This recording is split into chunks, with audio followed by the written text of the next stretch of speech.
Y lo vamos a hacer en la carta de Primera de Tesalonicenses, capítulo 4, versículo 13 al 18. Y dice así su palabra: tampoco queremos, hermanos, que ignoréis acerca de los que duermen, para que no os entristezcáis, como los otros que no tienen esperanza.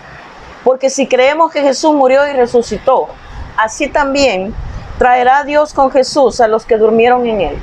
Por lo cual os decimos esto en palabra del Señor, que nosotros que vivimos, que habremos quedado hasta la venida del Señor, no precederemos a los que durmieron.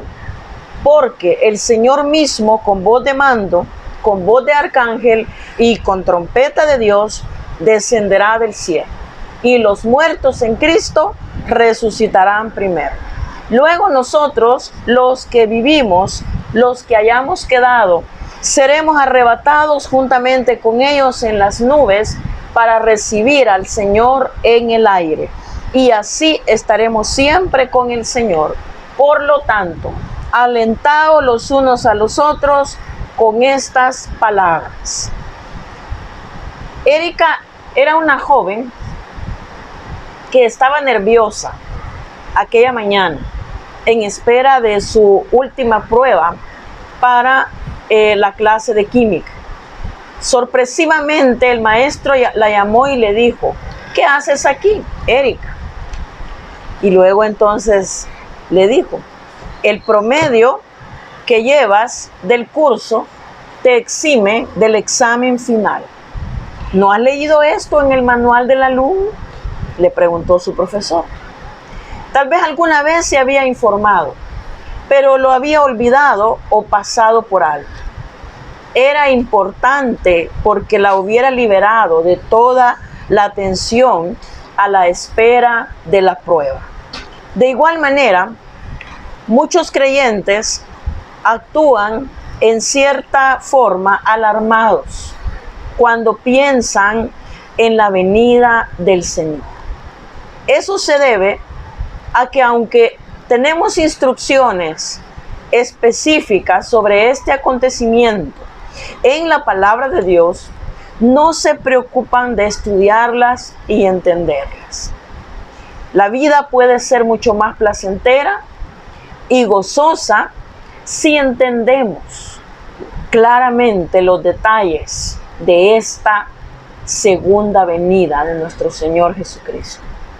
Por eso el apóstol Pablo escribió a los cristianos de Tesalónica acerca de la esperanza que debe vivir el creyente día tras día. Y no solo eso, transmitírsela a los demás. Así que, hermanas y hermanos, en esta noche vamos a ver en primer lugar que la esperanza viva de un encuentro glorioso con Cristo debemos practicar. Y entonces, posiblemente algunos de los creyentes habían pasado a la presencia del Señor desde que Pablo había dejado Tesalónica. Esta realidad había levantado cierta intranquilidad entre los cristianos que esperaban la venida del Señor. Seguramente ellos estaban preguntándose qué iba a suceder con esta gente cuando el Señor regresara. Por esa razón el apóstol considera un nuevo tema en su carta, el cual se ocupa, como usted hemos leído y usted lo puede ver ahí, dice en el versículo 13, los que duermen. Ese es el nombre otorgado aquí a los creyentes en Cristo que han muerto. Este nombre sugiere, hermanos, la temporalidad de la muerte, como lo es el sueño. Así como el sueño tiene su despertar, la muerte tendrá su resurrección. El apóstol alienta a los corazones tristes con el anuncio de la promesa del retorno de Jesús, de los seres queridos que se han ido para estar con el Señor. Esta esperanza, el apóstol Pablo la respalda en el hecho histórico de la muerte y resurrección del Salvador mismo, en lo cual ellos creían. Pablo declara que el regreso con Cristo es obra directa del Padre. Él está cuidando de los que han pasado de esta vida. Él es quien le dará la participación en el día glorioso cuando el Hijo venga por su iglesia. Para el apóstol, esta es una verdad divinamente establecida y la garantiza con la esperanza misma del regreso del Señor. Hay un principio básico en esta esperanza. Quienes quedemos vivos cuando Él venga, no iremos delante de los que duermen. O sea, no iremos primero. Para una mejor comprensión de este orden, el apóstol detalla la resurrección de los creyentes, o sea, de los hermanos y hermanas que han fallecido, que han, como dice él, que duermen y que se han ido, como decimos nosotros, se nos han adelantado. Entonces él explica la situación. Primero, vendrá, dice el Señor personalmente, quien dará, dice, una orden de mando con voz de arcángel, menciona la palabra. Posiblemente como aquella que usó cuando ante la tumba de Lázaro dijo: Lázaro, ven fuera. Lo tenemos allá en el Evangelio de Juan 11:43. Este es un mandato al que no se podría resistir quienes duermen en ese sentido. Para hacer énfasis en la autoridad del clamor a despertar, se dice que será con voz de arcángel y aún más, con una trompeta celestial. Describe de esa manera, hermanos, el llamamiento como una orden militar a formar filas. Como cuando el ejército de la madrugada es llamado con voz de mando por su capitán, por del grupo que se le ha asignado, del batallón. Sí, mi general, dicen los soldados, o sí, mi comandante. Imagínese usted que el Señor lo hará con voz de mando, con voz de arcángel, aún muchísimo más superior que cualquier capitán de este mundo. Y dice que lo hará con trompeta del cielo. Entonces, la respuesta de los que duermen, de los que se nos han adelantado, que creyeron en el Señor Jesús y partieron con Él, será la resurrección de quienes han dormido en el Señor. Vendrán con el Señor para tomar un cuerpo incorruptible. Durmieron, fallecieron o murieron, como usted mejor lo comprenda, con un cuerpo corruptible de pecado, con enfermedades, con deterioro, con la edad. Pero vendrán con el Señor de nuevo, con un cuerpo incorruptible. Es decir, perfecto, sin enfermedad, sin pecado, sin nada. Los muertos en Cristo, dice, oiga bien, limita la resurrección de aquel día. Los muertos en Cristo, no los que dicen creer en Dios solamente, sino aquellos que de la mente a los 15 centímetros al corazón abrieron su corazón a Jesús y lo recibieron por la fe en esta vida, mientras eran conscientes, y pasaron a formar parte de la iglesia, del cuerpo de Cristo y de la venida del Señor y de la vida eterna. Esa es la limitante de la resurrección. No es para todos, es para aquellos que murieron en Cristo. Ni siquiera incluye, vea bien usted, observe el texto, ni siquiera incluye a los santos del Antiguo Testamento. Es la primera etapa de la resurrección para vida, exclusivamente para quienes han dejado este mundo con su fe específica en Jesús como su Salvador personal. Ahora, amado amigo y amiga que nos escucha a través de estos medios, es su tiempo. Hoy es el momento, no es cuando se muera. Es ahora que usted define con su voluntad y el libre albedrío que Dios le ha dado su estatus eterno. Y aquí en esta palabra nos está hablando de un estatus de vida con Jesús. Solo es para aquellos que por la obra del Espíritu Santo han sido colocados en el cuerpo de Cristo, que es la iglesia. El segundo paso en este evento glorioso es el rapto, el arrebatamiento de los creyentes que vivan sobre la tierra. Dice, los que vivimos, los que hayamos quedado, seremos arrebatados para estar con el Señor en el aire o en las nubes. El apóstol identifica a quienes son arrebatados y dice, los que vivimos, los que habremos quedado. Pablo habla aquí como quien tiene la esperanza de seguir vivo hasta la venida del Señor por su iglesia. Él no dice los que hayan o los que estén vivos. Él dice los que hayamos quedado. Es decir, él se incluye. Él pensaba que en el tiempo de él, mientras él viviera, el Señor vendría. Él vivía con esa esperanza. Y hermanos amados, esta fue una característica de la expectativa en la que vivían los primeros cristianos en cuanto al regreso del Señor. Debe también ser un distintivo de todo creyente verdadero.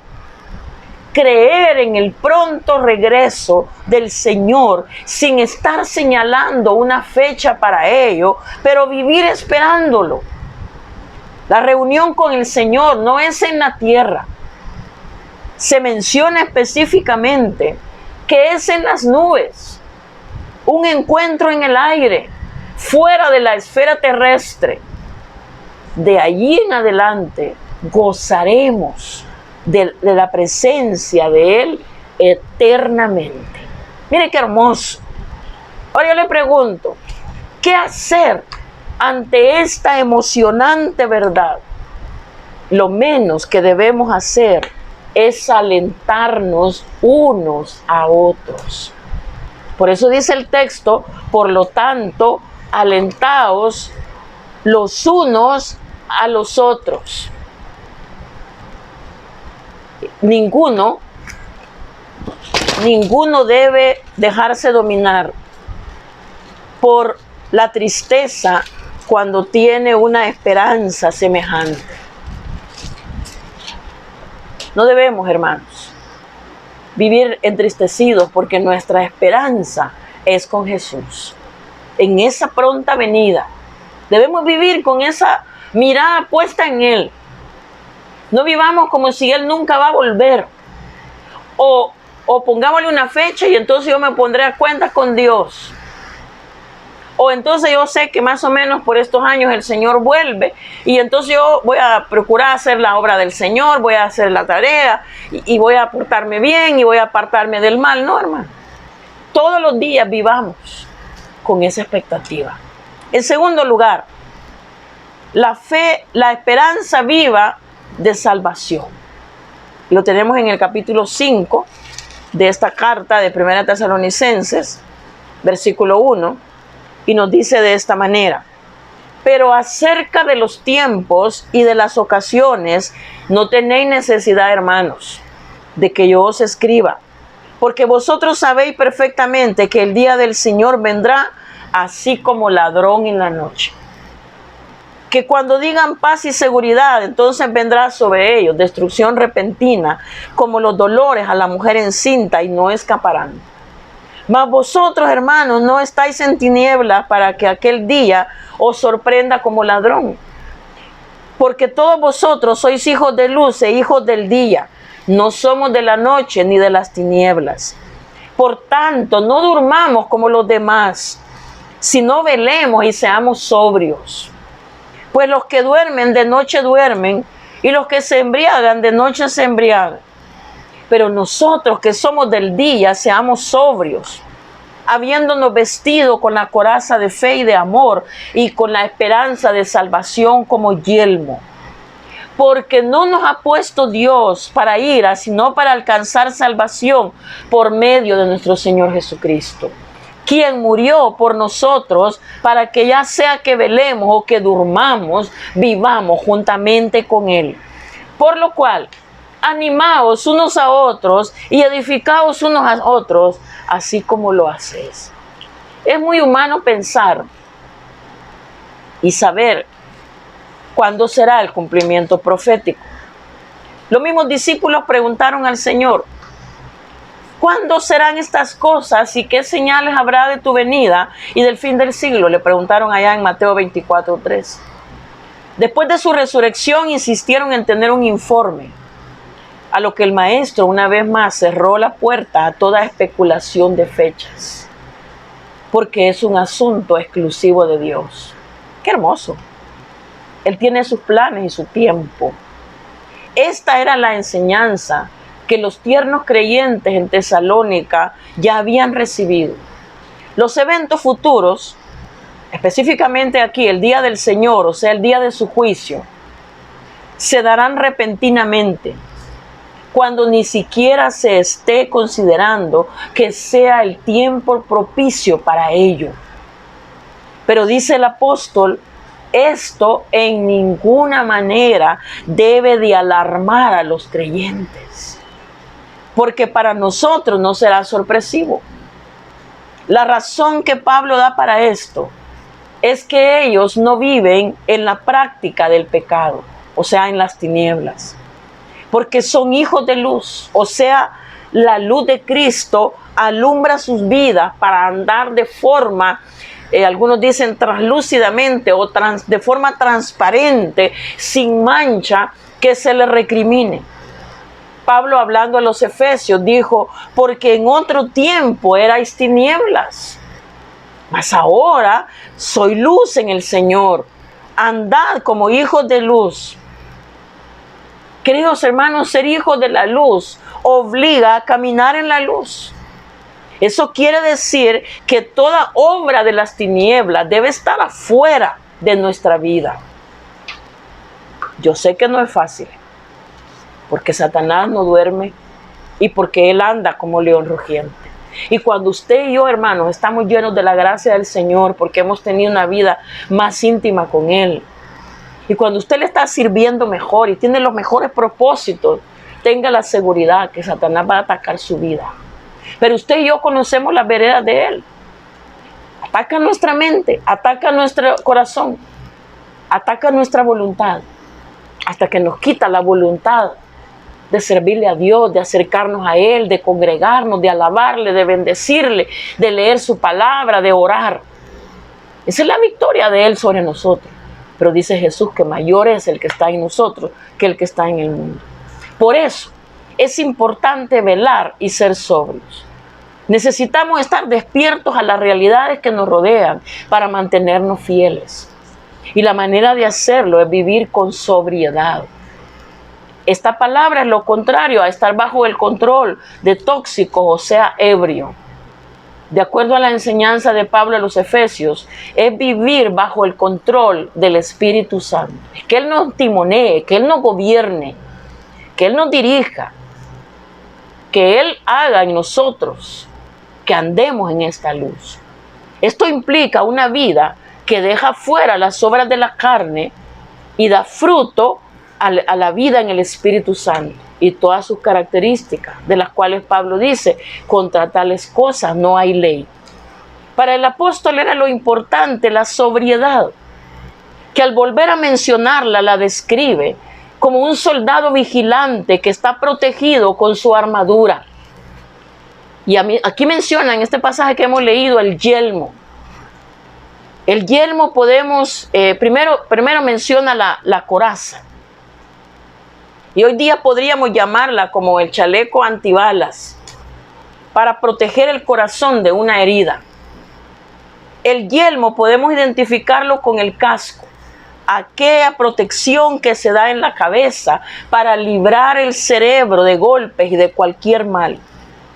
Y él compara estos dos equipos del soldado con la fe y el amor, que vamos a guardar nuestro corazón de aflicción, de frustraciones, de tristeza, de ansiedades.